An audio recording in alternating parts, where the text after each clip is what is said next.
bueno, principalmente queremos, Valeria, darte la bienvenida, agradecerte por la predisposición a participar de este conversatorio, con la particularidad de ser una colega, también escritora, y en estos momentos residiendo en España.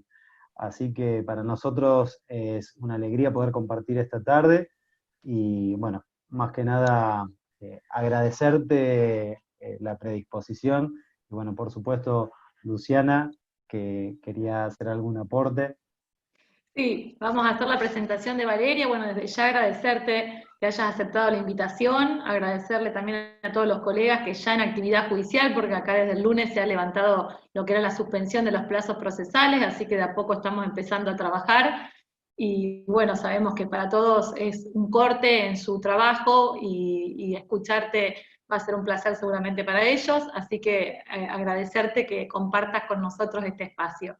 Y presentarla a Valeria y después cederle la palabra a Valeria. La modalidad del encuentro, según lo que pensamos de la Comisión de Cultura, sería que Valeria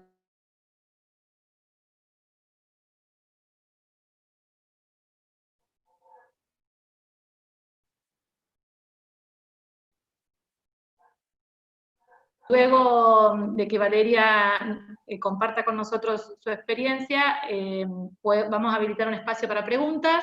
Les vamos a pedir que las preguntas las hagan por vía chat, nosotros las vamos a ir leyendo, así Valeria las va contestando. No vamos a habilitar el audio para los participantes por el hecho de que tenemos únicamente una hora, porque tenemos otro encuentro después que van a usar el Zoom del colegio con otra actividad, pero sí nos interesa que por favor las preguntas, todas las que quieran hacer, las vuelquen al chat y nosotros entonces las leemos y así Valeria las puede ir contestando. Voy a presentar entonces a Valeria, que Valeria Correa Fis nació y creció en Rosario, Argentina, hace más de 15 años, que vive en el extranjero, siempre en ciudades que empiezan rigurosamente con la letra M: Miami, México, Milán y Madrid.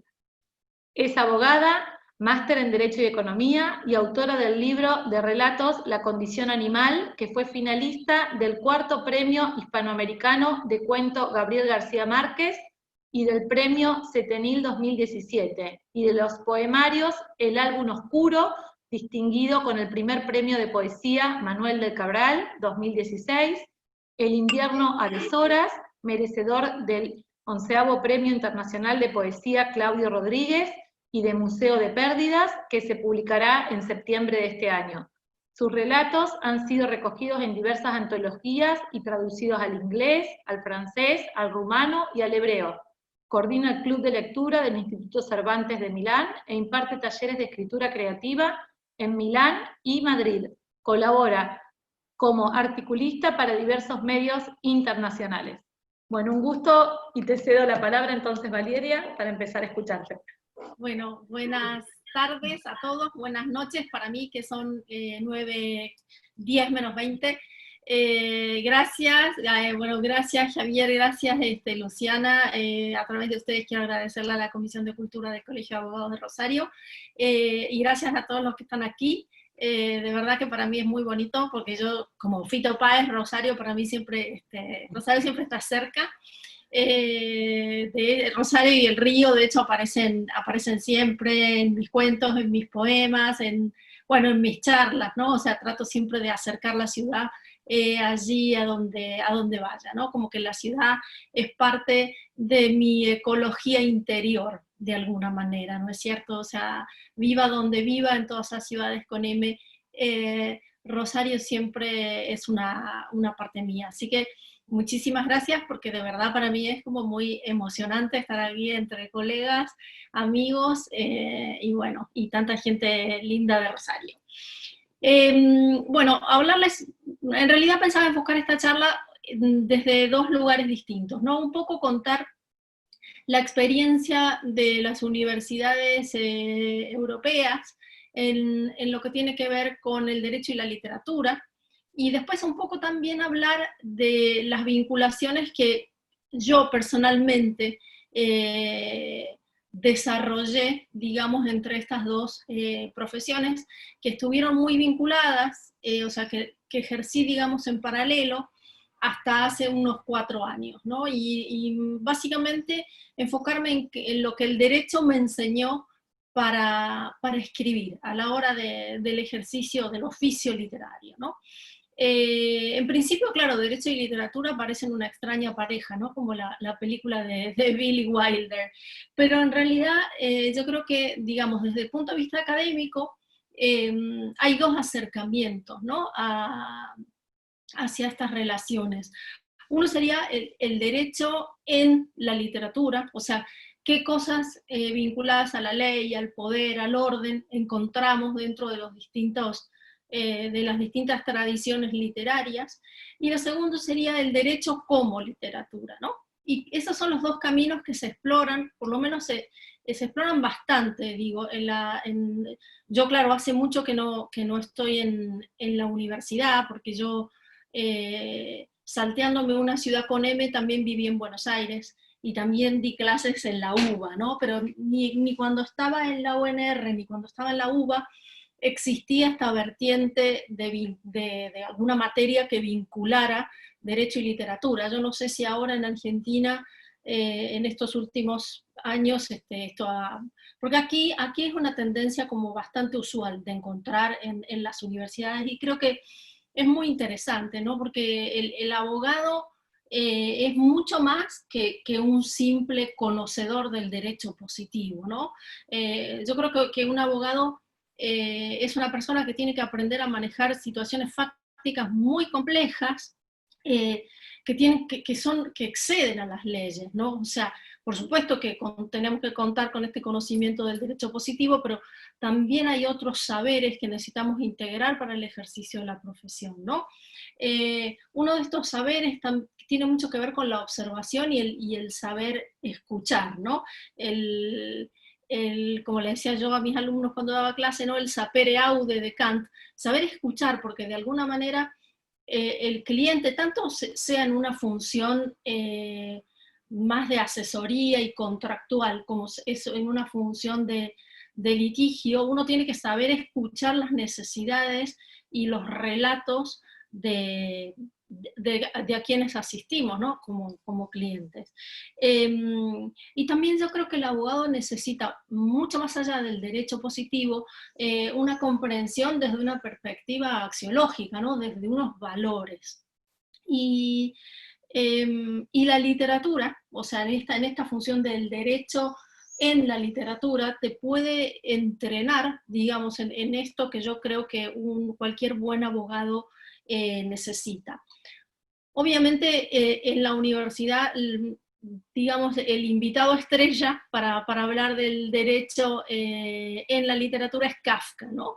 Porque de alguna manera con el proceso y con el cuento en la colonia penitenciaria, que si no lo conocen es un cuento tremendo y que vale mucho la pena leer, o sea, en Kafka se advierte mucho la perspectiva de la ley y del poder, pero desde el punto de vista del sujeto individual, ¿no? No en vano Walter Benjamin decía siempre que Kafka tropezaba con el poder en cada una de sus páginas, ¿no? Luego también es, qué sé yo, muy, muy visto aquí todo lo que tiene que ver con lo que se llama la literatura del Holocausto y su vinculación con el derecho, ¿no? Especialmente dos autores, el premio Nobel húngaro Imre Kertész y el italiano Primo Levi, ¿no? Que tiene esa trilogía de su experiencia en el campo de concentración. Pero las vinculaciones, digamos, en esto de la literatura y derecho, no quedan solamente en el marco de las obras ficcionales, ¿no? Porque también ingresan ensayos, como puede ser el de Hannah Arendt, La banalidad del mal, y también obviamente obras más clásicas, como puede ser el Prometeo encadenado de Esquilo, o el Antígona, o más contemporáneas, tipo el extranjero de Camus. También algunas obras de Shakespeare, ¿no? Y aquí hay una cosa muy curiosa que creo que es poco conocida, ya me dirán ustedes si lo sabían o no, y es que Shakespeare muchas de sus obras las estrenó en una institución inglesa que se llama la Inns of Courts, inn como hospedaje, alojamiento, ¿no?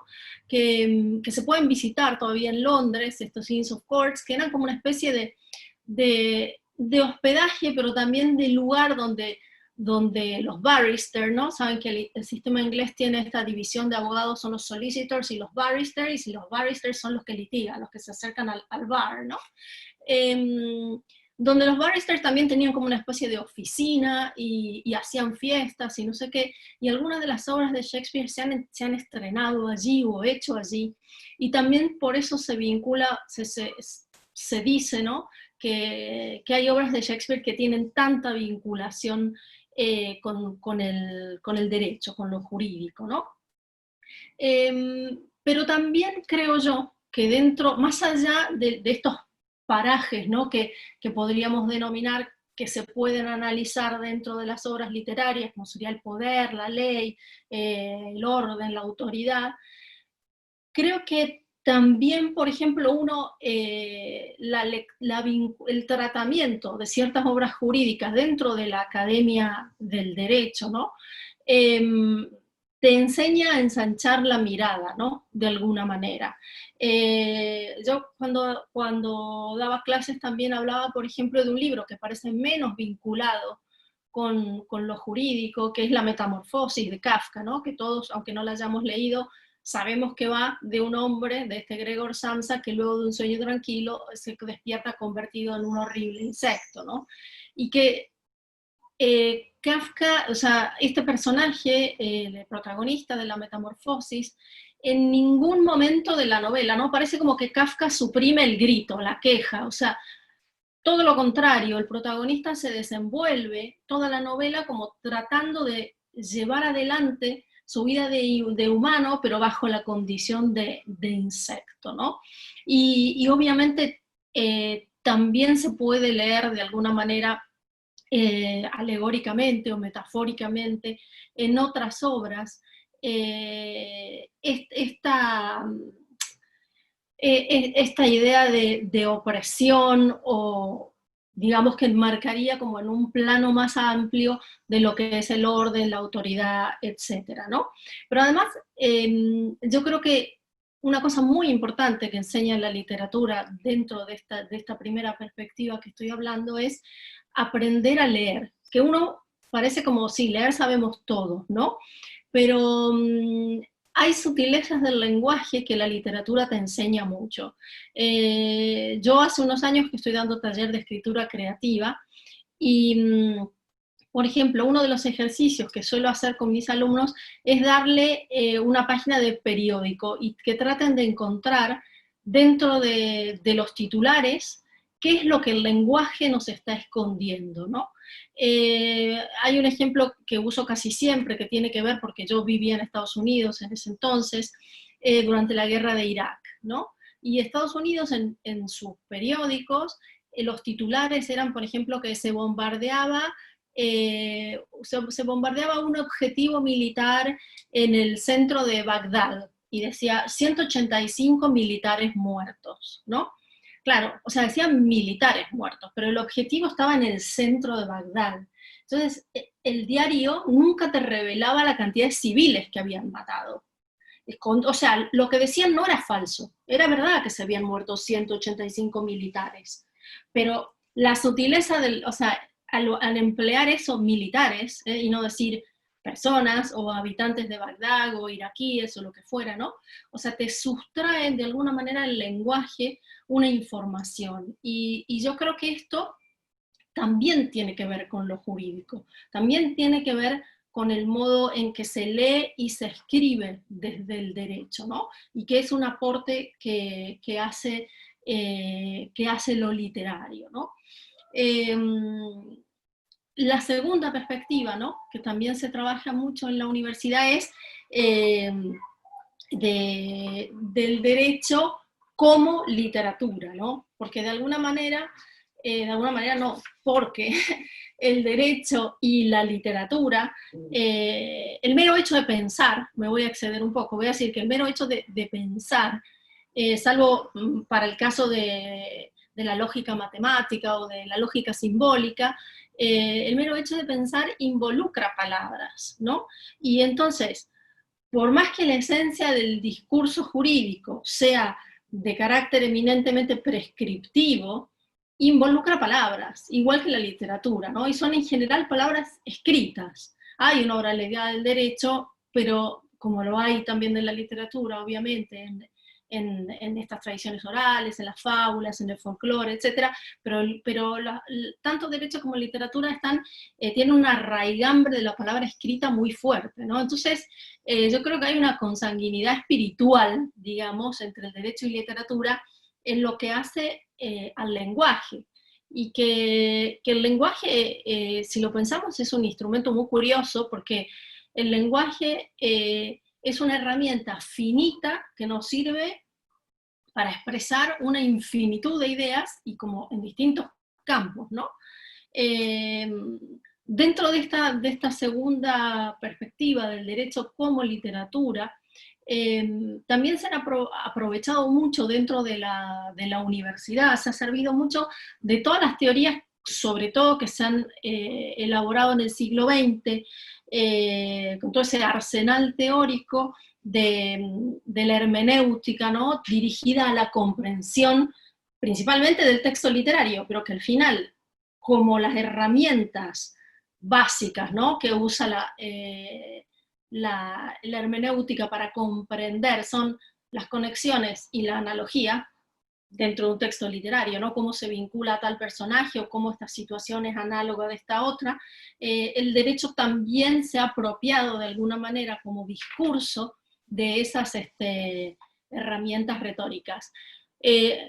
Yo, bueno, lo digo ahora sí, yo no sé, no quisiera que la charla fuera demasiado formal, y si alguien tiene alguna pregunta, también que tengamos la posibilidad de que sea como diálogo, ¿no? Porque también para no sentirme tan en soledad aquí de este lado, bombardeándolos con palabras y no dándole oportunidad a que digan cosas. Así que no sé, Luciana, Javier. Valeria, sí, justamente en referencia a lo que recién estabas comentando, un poco la motivación de vincular lo que tiene que ver con la literatura propiamente y el derecho, digo, cómo surgió esto desde la Comisión de Cultura, está en ese punto, en que el abogado, a la hora de la redacción de una demanda, justamente lo que hace es desarrollar el relato de los hechos.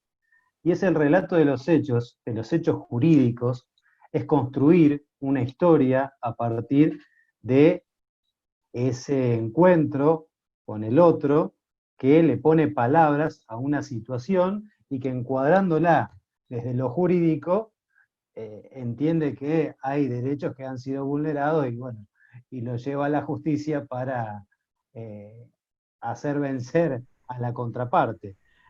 Ahora bien, digo, ese relato de los hechos puede tener múltiples abordajes, digo, desde lo histórico, como bien referenciados vos, que no es un dato menor, también porque, digo, a la par los relatos no son situados, no están al margen de cualquier contexto.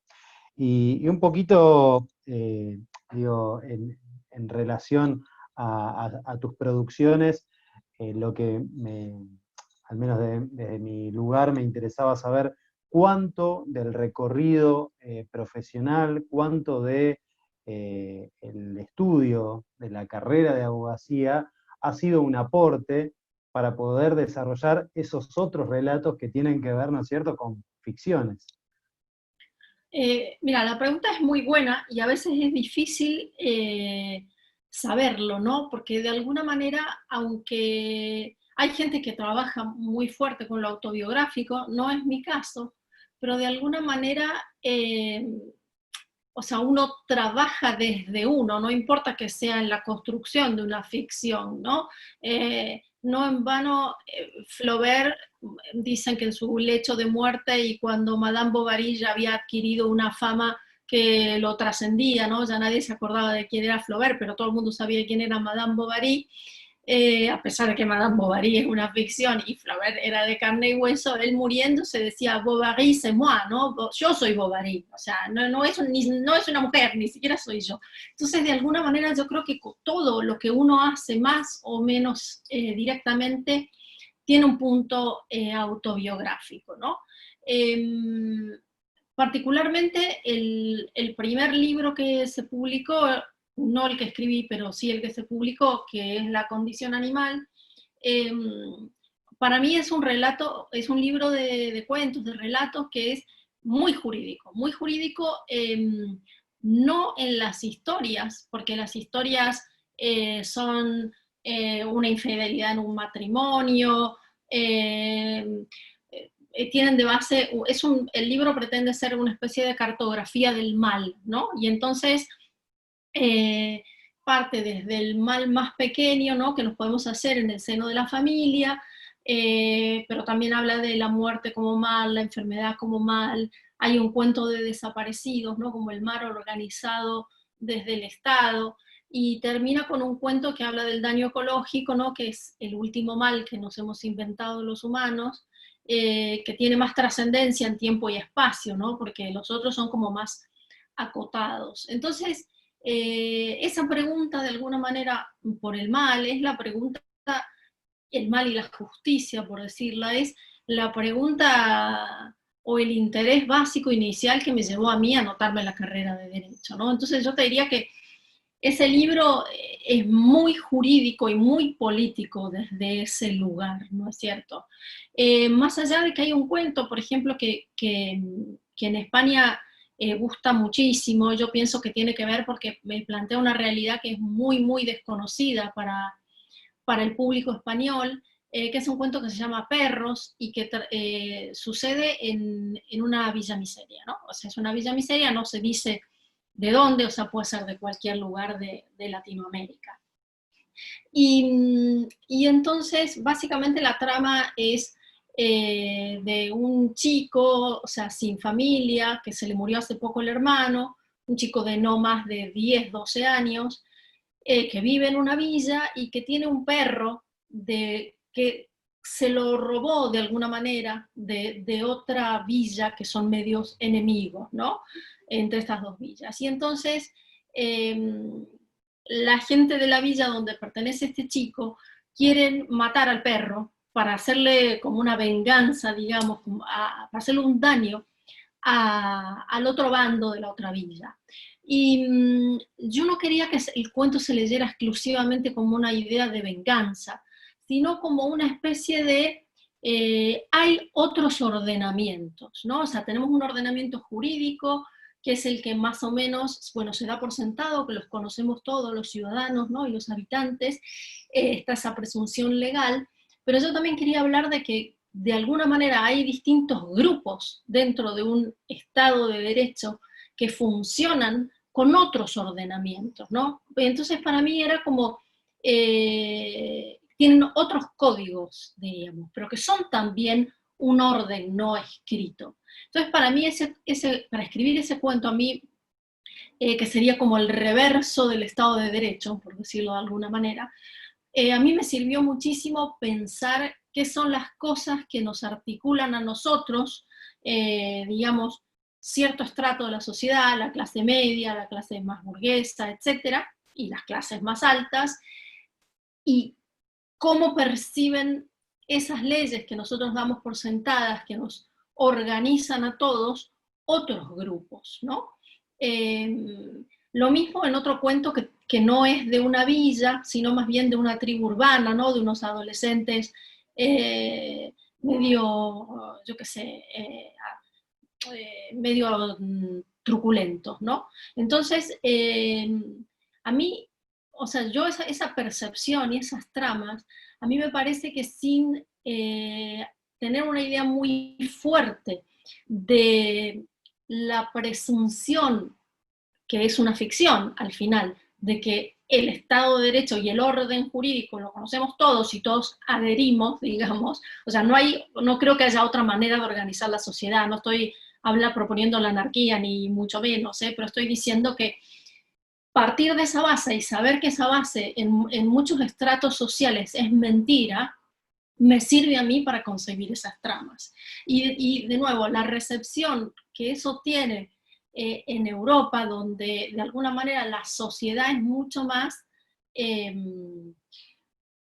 homogénea, podemos decir, ¿no? En cierto sentido, se perciben, o sea, son cuentos que choquean mucho y que terminan gustando porque muestran una cara de la realidad que obviamente conocen, que existe en otros lugares, pero vistos desde otro modo, ¿no? Como esto también es un orden. Esto no es un puro desorden o no sé si me estoy explicando, ¿no? Y entonces, eso evidentemente, esa inspiración de las tramas, yo las tomo del derecho, ¿no? Para mí son muy importantes.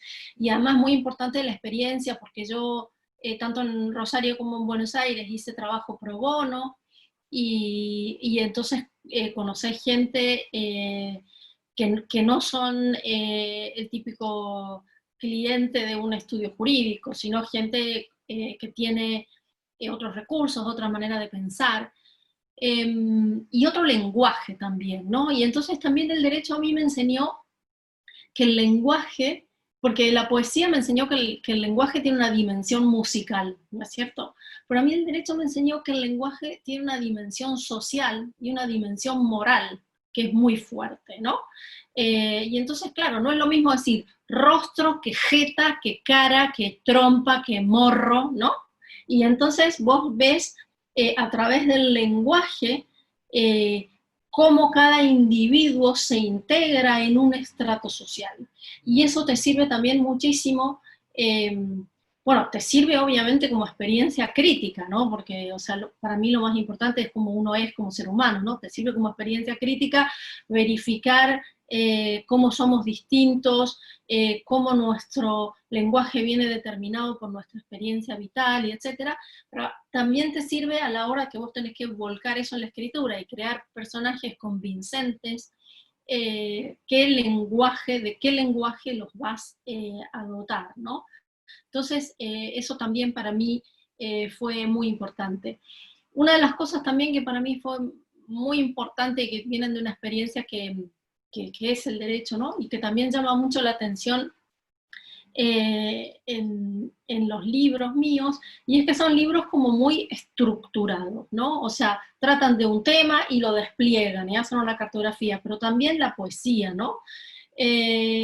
Yo creo que esta es una manía a mí que me viene de la formación o de la deformación jurídica, si querés, porque nosotros cuando tenemos un conflicto laboral vamos y agarramos el código laboral, ¿no? Y ahí está todo, o sea, entonces de alguna manera yo trabajo los libros con la misma vocación de organicidad y de consistencia y de que no sean simplemente una colección de cuentos o una colección de poemas, sino que estén vinculados unos con otros y que en su conjunto formen una especie de unidad de sentido, ¿no? Muy importante.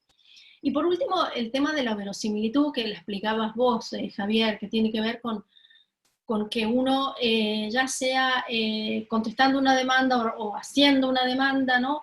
Uno tiene que construir un relato claro, ordenado y verosímil para quien lo lee, más allá de lo que sería una parte de la que la literatura se salva, que es la carga de la prueba, digamos, los mecanismos retóricos a la hora de construir un relato son muy parecidos, son muy, muy parecidos, ¿no? Y entonces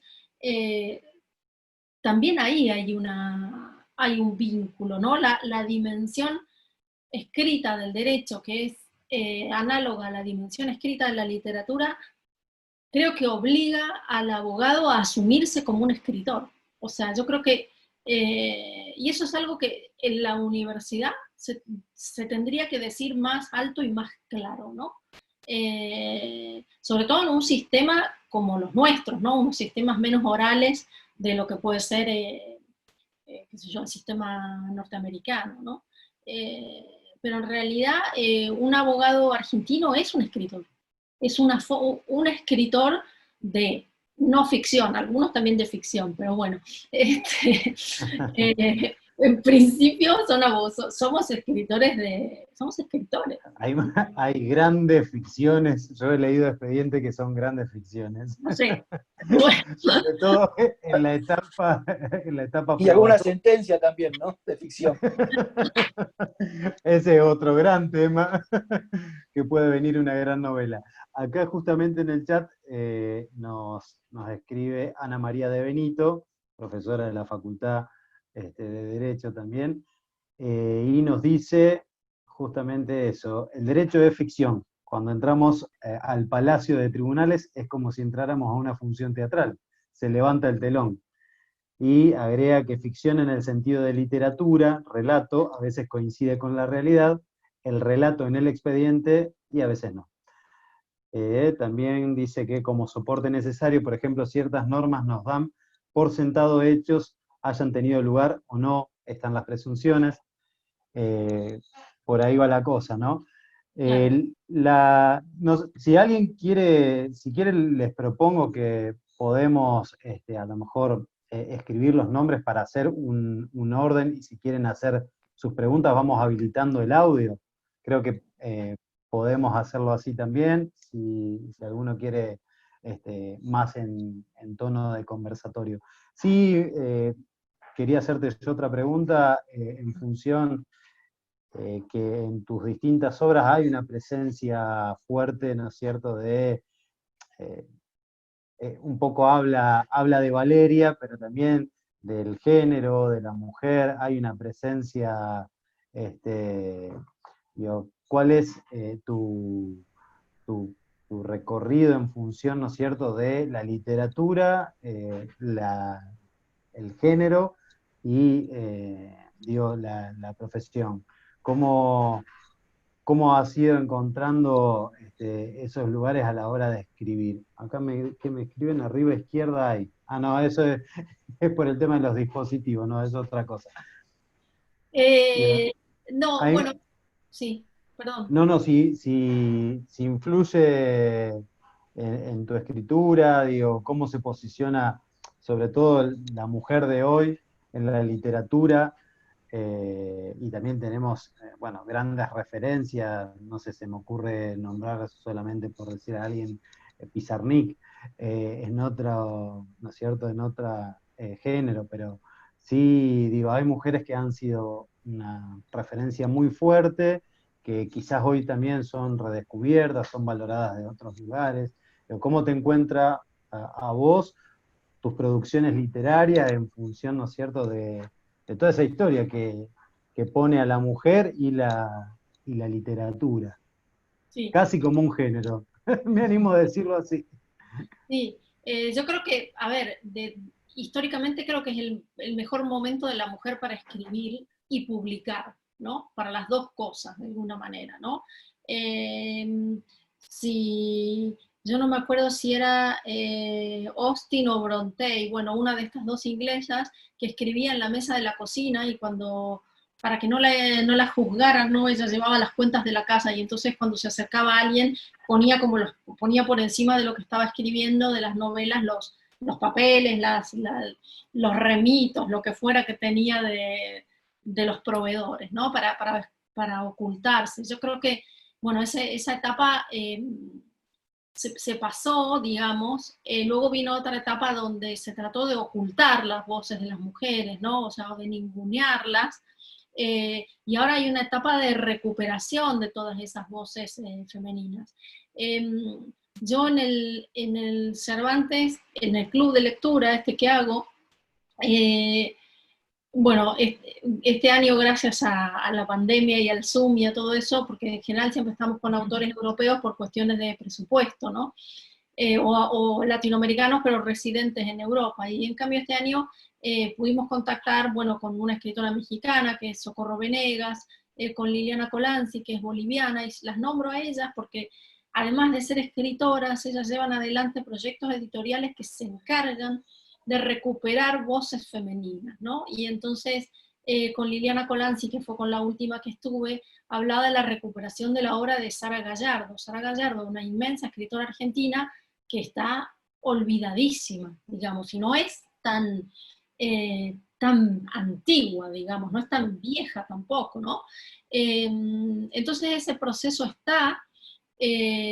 Ahora en Europa yo creo que las mujeres latinoamericanas estamos de moda, literalmente. Creo que estamos tratando temas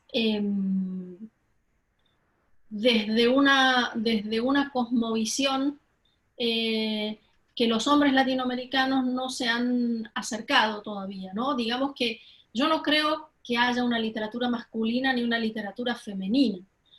Creo que eso no existe. Creo que hay obras escritas por mujeres y obras escritas por hombres. Pero sí es cierto que quizás por la distribución histórica de roles que hemos tenido, las mujeres siempre hemos escrito más de los temas que se consideran menores. Digo se consideran porque yo no los considero, no para nada. Que son todo lo que tiene que ver con el ámbito doméstico, con la familia, con lo íntimo, con los sentimientos, ¿no? Y los hombres, por sus funciones, siempre han escrito de la política, de la guerra, de los tratados comerciales, o sea, de estos temas más macro o mayores, ¿no? Y creo que ahora hay mucho interés, digamos, por esa visión de lo doméstico, pero perturbado, de lo doméstico perturbado que están presentando las mujeres. O sea, ya no es más, no por denostar a Jane Austen, porque es una escritora que a mí me encanta, pero ya no es más el reflejo de una sociedad inglesa burguesa y cómo se casaban las mujeres y cuáles eran sus sueños, sino justamente tratar de escribir desde las distintas opresiones y violencias que no solamente las mujeres, sino otros sectores de la sociedad más desfavorecidos padecen, ¿no? O sea, lo que yo te contaba, por ejemplo, de un chico de la villa. O sea, es más difícil encontrar un hombre que escriba eso. O sea, no sé por qué, pero es más difícil, ¿no? Supongo que esas diferencias se irán perdiendo y habrá un momento de la historia donde no se pueda de ninguna manera identificar si un texto fue escrito por una mujer o por un hombre, ¿no? A mí me interesa mucho hablar de esos sectores menos, de visibilizar, pero no lo hago, o sea, me sale naturalmente, no es que lo haga como un panfleto que me lo proponga, ¿no? Me sale hablar de esas cosas que están más invisibilizadas, y después uno de los poemarios que mencionó Luciana, que es El invierno a deshoras, tuvo, perdón, espero que no se pierda la imagen, porque se me está por quedar sin batería la compu. Yo perdí la conexión hace un ratito, así que el tema tecnológico está en el centro de la escena, en estas reuniones con Zoom. Todo un aprendizaje para todos esto. Sí, mientras tanto, acá hay algunas reflexiones que dice Noemí. Lo vinculante al derecho con la literatura es que ambos se constituyen en la medida que hay necesariamente un lector. Exactamente. También, bueno, dicen, Valeria, me gustaría que cuentes tu transición de abogada a escritora. Sí, esa pregunta que es del doctor Pellejero, le tenemos que agradecer al doctor Pellejero porque es el que hizo de puente para que Valeria esté acá. El doctor Pellejero trabajaba con Valeria en el estudio acá en Rosario, y bueno, y nos dijo cuando se enteró que estábamos haciendo estos ciclos de lecturas de abogados que derivaban su camino hacia la literatura. Y acá inclusive dice, qué lindo sería poder comprar sus libros. Podría preguntarle a Valeria a qué lugar debo dirigirme para comprar alguna de sus obras. En Argentina está editado, lamentablemente, solamente La condición animal, que es el libro de cuentos. La poesía, por el momento, bueno, estoy ahí viendo si me hacen una antología desde una editorial, pero por lo menos, por el libro de cuentos, que bueno, que fue lo que más recorrido tuvo, además, porque la poesía es un género que se lee menos, y que, bueno, que es como yo digo, un libro que casi gana todo, porque casi gana el García Márquez, casi gana el Sotenil y no ganó nada, pero lo que sí ganó fue muchos lectores, porque es un libro que tiene 4 ediciones, entonces en Argentina se puede conseguir este libro. Los poemarios lamentablemente no. Antes de contestar las preguntas, te iba a terminar de contar esto, que iba a terminar de contar. por ejemplo, uno de los poemas, ¿no? Va sobre el tema de los herbicidas bueno, que se llama Los malnacidos de la soja, ¿no? Y tiene que ver es un poema distópico, o sea, y de naturaleza fantástica, donde se busca un poco mostrar en Europa la idea de esto del glifosato, ¿no? O sea, un pesticida que está prohibido aquí hace un montón de años. Y desde el punto de vista estrictamente femenino, pero aunque de nuevo te digo, yo escribo, claro, luego uno te hacen preguntas, presenta los libros y va como repensando su obra, pero el poemario es un poemario erótico, ¿no? Y entonces, claro, yo también me pregunté por qué yo escribí eso, ¿no? De alguna manera. Y yo creo que tiene que ver un poco con la voluntad de reivindicar el deseo femenino, ¿no? Porque siempre se habla del deseo masculino, el deseo masculino es muy visible. En las películas, en la calle, con los piropos, o sea, el deseo masculino es súper visible. El deseo femenino está completamente reprimido. Menos reprimido que antes, por supuesto, pero es un deseo que no se termina de formular, ¿no? Y entonces a mí me interesa, como te decía antes, trabajar con aquellos aspectos que son, en principio, menos visibles. Pero no es, de nuevo, no es que yo me pongo a pensar a ver qué Y tema... son temas muy controvertidos. Digo, Sí. lo que terminás de mencionar sobre el uso de los agrotóxicos como el glifosato es un tema que en Argentina todavía está en discusión, cuando vos recién estás afirmando que hace muchos años está prohibido allá en España y en Europa en general. Sí. Y sin embargo acá todavía someten a duda o sigue siendo discutido, y todo eso volcado, ¿no es cierto?, a una producción artística, que lo maravilloso y lo fantástico que tiene, yo creo que la convocatoria de los que hoy estamos acá presentes tiene que ver con eso, con poder decir a través de palabras, de alguna forma visibilizando, como bien referías, visibilizando estas problemáticas. Muchas veces uno consciente no lo hace, o sí, pero en definitiva es ponerle palabras, ¿no es cierto?, y expresar aquello, ¿no es cierto?, que lo moviliza, que lo convoca.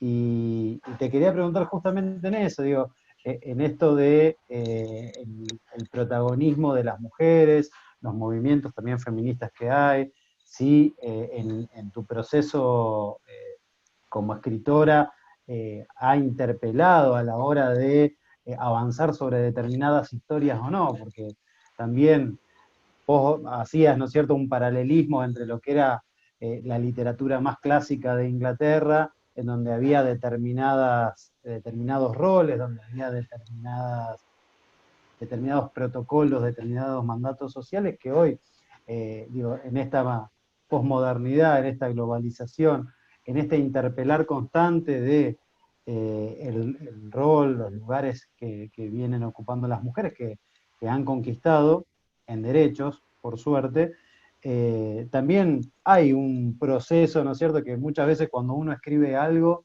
y lo ve con la dimensión histórica, o mira para atrás, dice, yo no sé si hoy escribiría lo mismo, no sé si les ha pasado a alguno, pero suele ocurrir.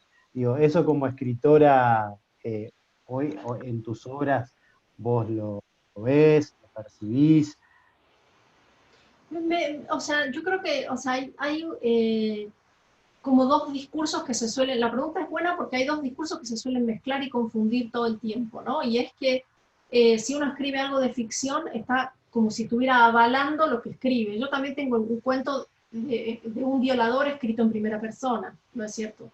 Y entonces, porque me interesa meterme en lugares donde qué piensa, cómo se justifica a sí mismo un violador, ¿no es cierto?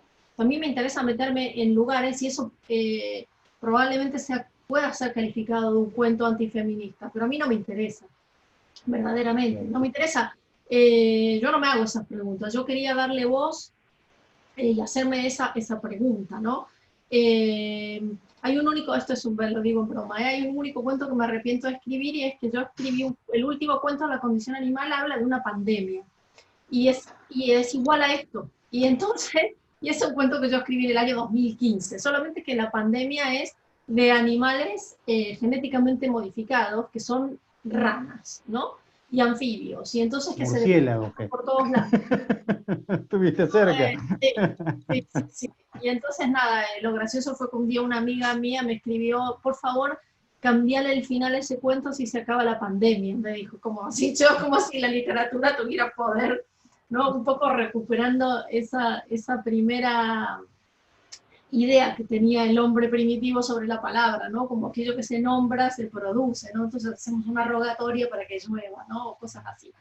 Ana María dice, como Saramago con la pandemia de la ceguera. Exactamente, como ensayo sobre la ceguera de Tal Saramago, cual, claro, claro, tal exactamente, cual. y como, bueno, pero ese es verdaderamente alegórico y distinto, ¿no? Pero de la pandemia también tenés el diario de la peste, de Daniel Defoe, o Muerte en Venecia, de Thomas Mann, o, bueno, hay varios libros que tienen temas de, bueno, La peste de Camus, o sea, hay varios libros que van sobre la pandemia, ¿no? En realidad este cuento mío era solamente enfocado sobre, iba más por el lado del daño ecológico que por otra cosa, ¿no? Por la idea de una pandemia que se ocasionaba justamente por la modificación genética de las especies y del entorno, ¿no?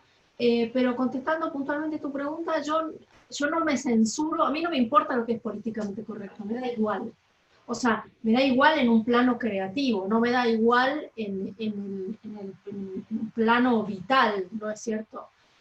Ahora hay mucho conflicto en Estados Unidos porque, por ejemplo, la escritora Flannery O'Connor, que es una enorme cuentista de la literatura del sur de Estados Unidos, la están acusando, una mujer que ya murió hace muchísimos años, ¿no? La están acusando de racista, de que era racista. Y entonces si hay que leer o no hay que leer a Flannery O'Connor.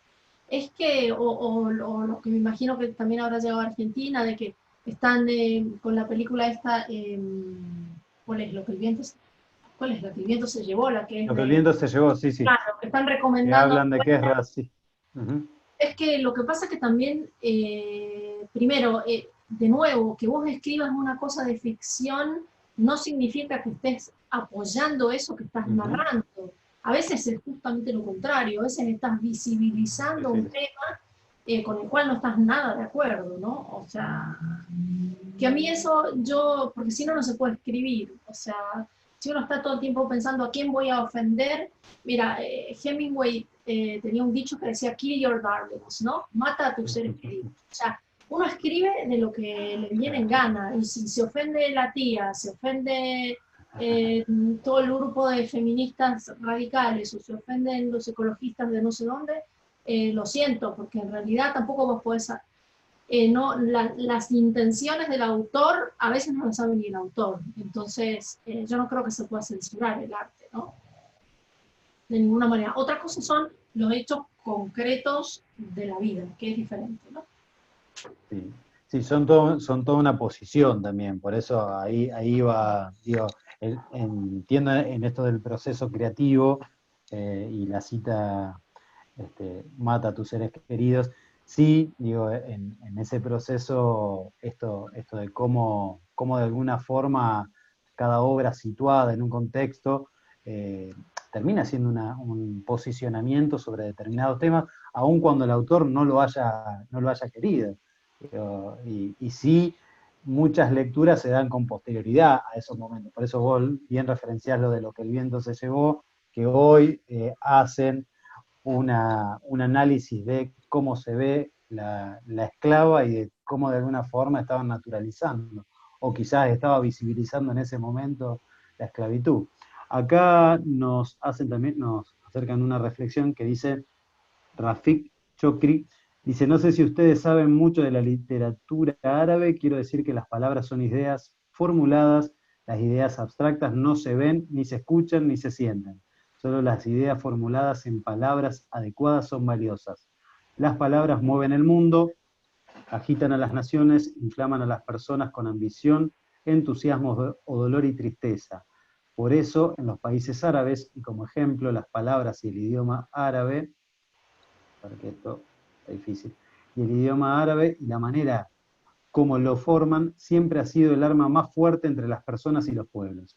a mí me gusta saber sobre otros idiomas y otras culturas y quería escribir esto para participar y perdón mis palabritas. Bien, nos dice acá, bueno, a ver.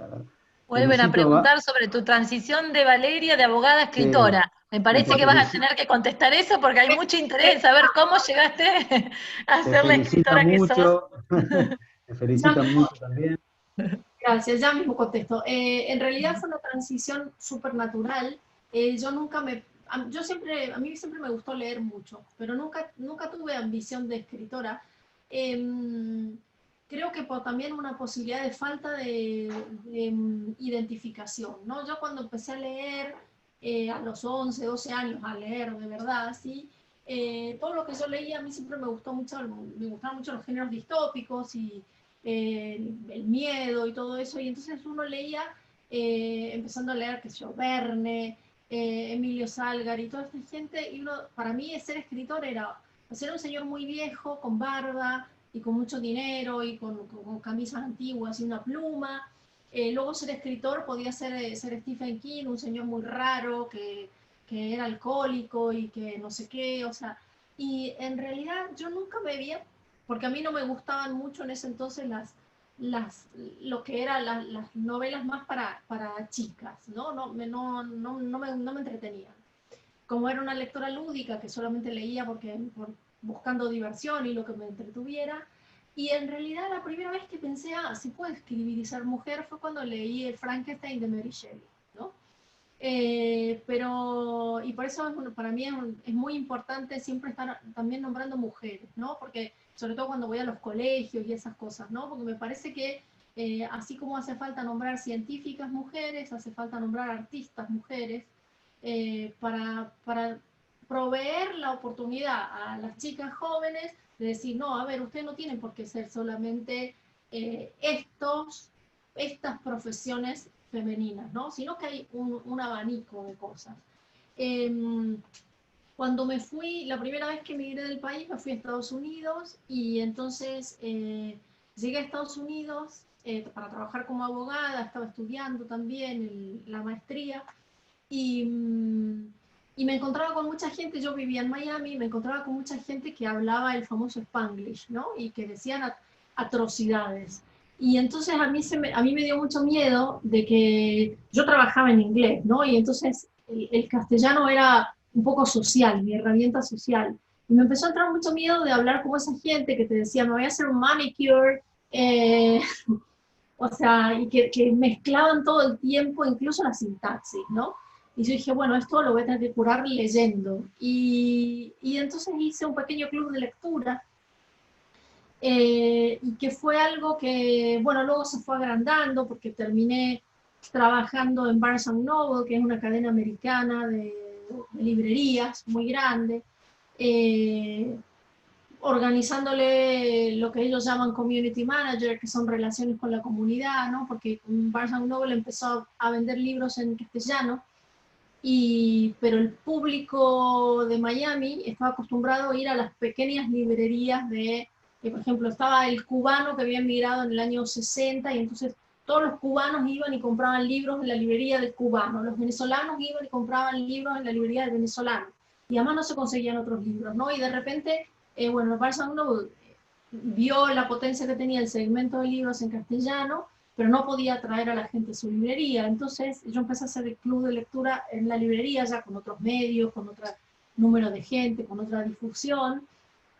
Cuando me fui de Estados Unidos a Milán, que trabajaba en la Cámara de Comercio Española en Milán, ya me había encantado leer con gente. La idea de leer con gente me parecía magnífica, o sea, ver las distintas perspectivas, las distintas sensaciones, ¿no? Contestando un poco a la persona que hacía la pregunta por el árabe, ¿no? O sea, claro que las palabras despiertan emociones y sensaciones, pero son distintas en cada uno de nosotros, lo que nos suscita las tramas, lo que nos interesan de los personajes.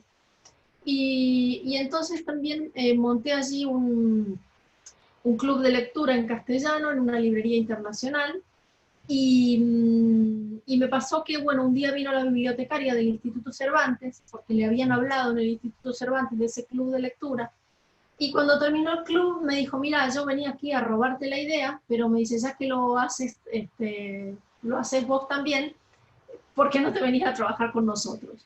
Yo en ese entonces acababa de ser mamá y estaba o sea, muy abrumada con el trabajo, los chicos, no sé qué, y me pareció que podía ser un buen cambio, porque ellos ya me ofrecían como más horas de trabajo y etcétera, de hacer como una especie de pasaje de media jornada al Instituto Cervantes.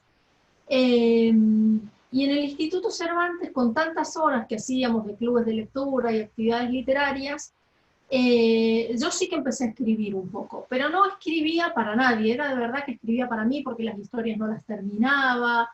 Bueno, un poco impulsada por tanta lectura, ¿no? Que yo creo que es uno de los primeros disparadores, ¿no? Leer te dan ganas de escribir, creo yo. Y entonces un día vino una escritora argentina al club de lectura, que es Claro Obligado, una escritora argentina que está radicada en España, y cuando terminamos la charla me dijo, pero vos escribís. Y yo no les había dicho nunca jamás a nadie que escribía, ¿no? Era un poco así como Jane Austen o las Brontë, no sé, escondía mis cosas, y me dijo, pero vos escribís. Yo le dije, bueno, sí, escribo un poco para mí, no sé, cosas que ni las termino, y le digo, y además no sé cómo te diste cuenta que escribo. Me dice, no, por cómo preguntás. Me dice, porque cuando uno lee un texto y hace una clase de preguntas, tiene que ver más con el entramado del texto, con la mecánica de la ficción, la retórica, etc. Y entonces ella me dijo, bueno, me dice, si vos te imaginás a vos misma con 70 años y todos tus cajones llenos de historias que escribís para nadie y estás contenta, quiere decir que escribís para vos misma. Y ella me dijo eso, y entonces yo me fui a mi casa y no me podía sacar esa idea de la cabeza, ¿no? Me di cuenta que de alguna manera yo no terminaba mis historias, no escribía, no sé qué, pero porque tenía mucho miedo de hacer ese salto, ¿no? De decir, bueno, ahora tengo un manuscrito y ¿qué hago con esto? O sea, ¿le interesa a alguien? O sea, ¿puedo ir a golpear la puerta de una editorial?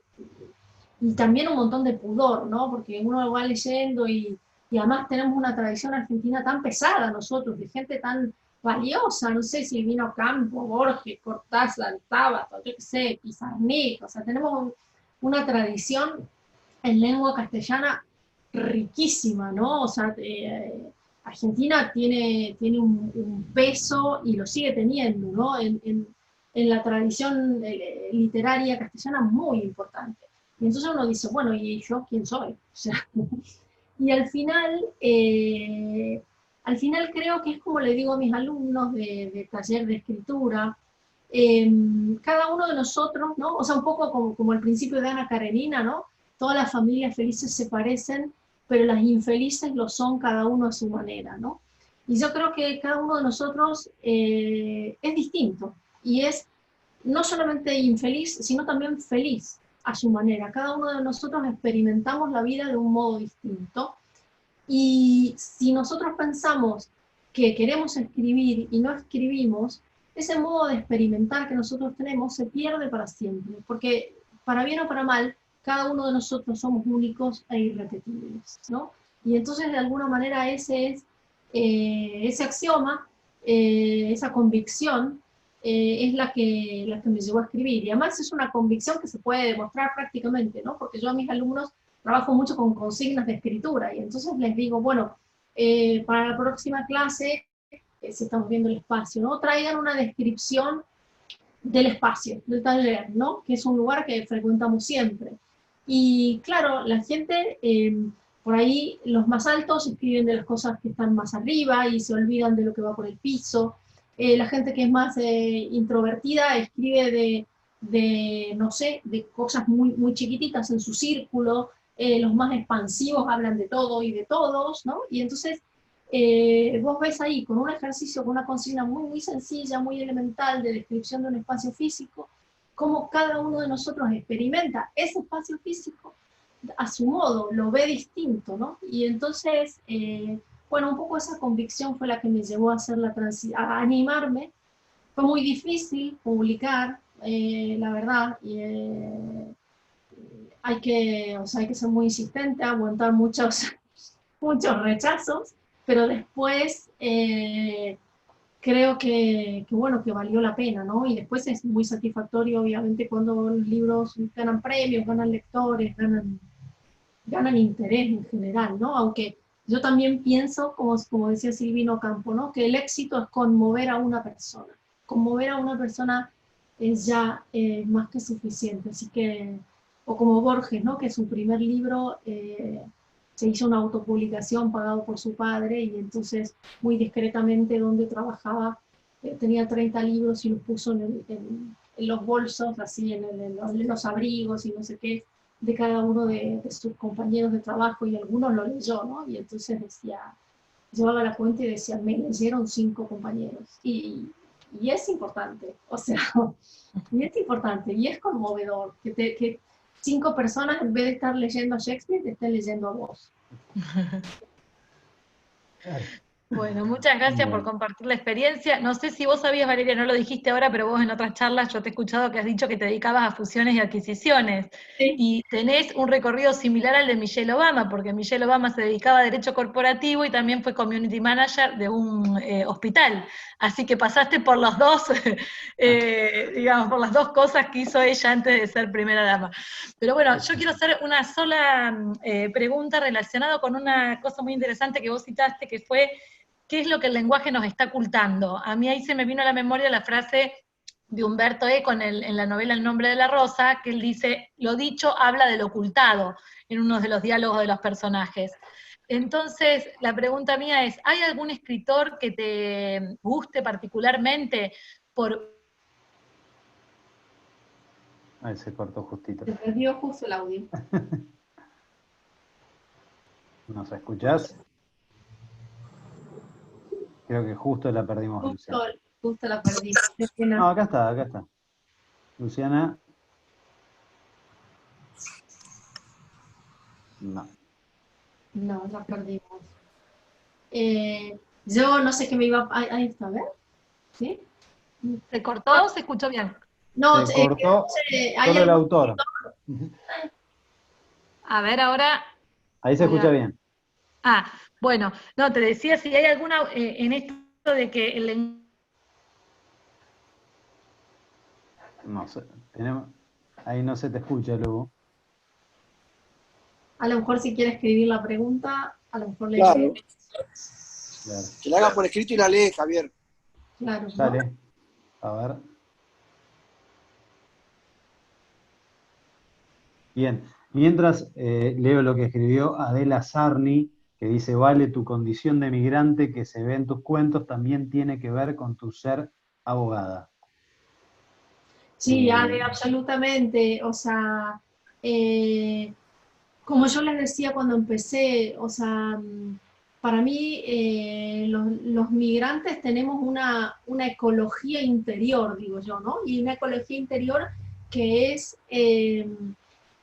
vos vas, un país inventado, vamos a decir, vos vas llevándote de cada sitio cosas que te gustan, ¿no? Entonces yo, por ejemplo, de Rosario siempre me llevo el río, me llevo un montón de gente, me llevo la humedad, bueno, unos olores, ¿no? Que para mí son muy, o sea, son muy íntimos, muy familiares, y una cosa que a lo mejor a uno le puede dar fastidio, pero, digo, quiero decir, la humedad te puede dar fastidio, pero para mí es algo, no sé, es algo que al final te falta, ¿no? Y vos vas construyendo, con cada una de las mudanzas vas perdiendo cosas, vas ganando otras, y vas construyendo este país inventado, que al final nunca más volvés a estar cómodo en ninguna parte, ¿no? Que creo que también es algo muy del oficio de escribir, ¿no? Cierta incomodidad. Porque vos estás en Rosario y estás bien, pues estás con tus amigos, tu familia, no sé qué, no sé cuánto, pero de repente te dan ganas de comer, yo qué sé, callos a la madrileña. Mentira, porque a mí no me gustan, pero no importa. Quiero decirte, te dan ganas de otra cosa, ¿entendés? De repente, y esa incomodidad que vos tenés también se traduce en la escritura, ¿no? Al margen de que yo ambiento muchas cosas en distintos lugares donde viví, porque, bueno, porque también me interesa un poco, ya digo, no es que lo piense así, me salen las historias, ¿no? Pero después, como yo tengo un poco ese carácter que me olvido de las cosas, me gusta dejarlas por escrito, porque de alguna manera voy construyendo también una cartografía, un mapa de mi recorrido vital, ¿no? Arbitrario, porque es todo fragmentario y lo que me sale, pero sí que es un mapa. Ahí nos dicen también, bueno, gracias por compartir tu experiencia, muy interesante abordar la trama de lo no dicho en el análisis de las instituciones y relacionales, eso lo dice Andrea Rodríguez. Pregunta tonta, dice ordenador o lapicera. Ordenador, Sí. bien. Lo que está diciendo del río, la humedad me evoca a Saer. Eso dice Ana María. También, Néstor, un escritor que me encanta. Néstor pregunta dulce de leche o chocolate. Ninguna de las dos, porque los Y dulces yo, no me gustan, así que ¿no te gusta mucho lo dulce? Bueno, a eso me entonces con un buen asadito argentino. con un asado, un chori, con eso me Con ganan el eso vamos. corazón. Con eso vamos mejor. Con eso Buenísimo. vamos mejor. Bueno, son 17:40, nosotros ya tenemos que ir cerrando la actividad porque en breve hay otra actividad del Instituto del Derecho a la Salud del Colegio de Abogados. De nuestra parte queremos agradecerte nuevamente. Ha sido la verdad un placer poder tener este ratito que da ganas de continuar. Así que renovamos la invitación para cuando exista la oportunidad de encontrarnos y por supuesto seguir poniéndole palabras. Ahí, mira, ahí volvió Luciana, vamos a admitirla. Y agradecerle también al doctor Pellejero, que ha sido el puente para que hoy podamos concretar este encuentro. Así que muchas gracias, Valeria. No, gracias a ustedes y bueno, gracias a todos los que están por aquí, algunos conocidos y muy queridos, y bueno, y a todos los demás, muchísimas gracias por haberme acompañado. Y eso, aquí estoy cuando me necesiten, me sumean. Por supuesto. Muchas gracias, Valeria. Date por invitada. Vale, bueno, un beso para todos, gracias, de verdad. Gracias. Muchas gracias también a todos los que pudieron participar hoy y bueno, seguramente van a recibir novedades en breve con nuevos conversatorios. Hasta pronto. Chau, chau. Chao, chao.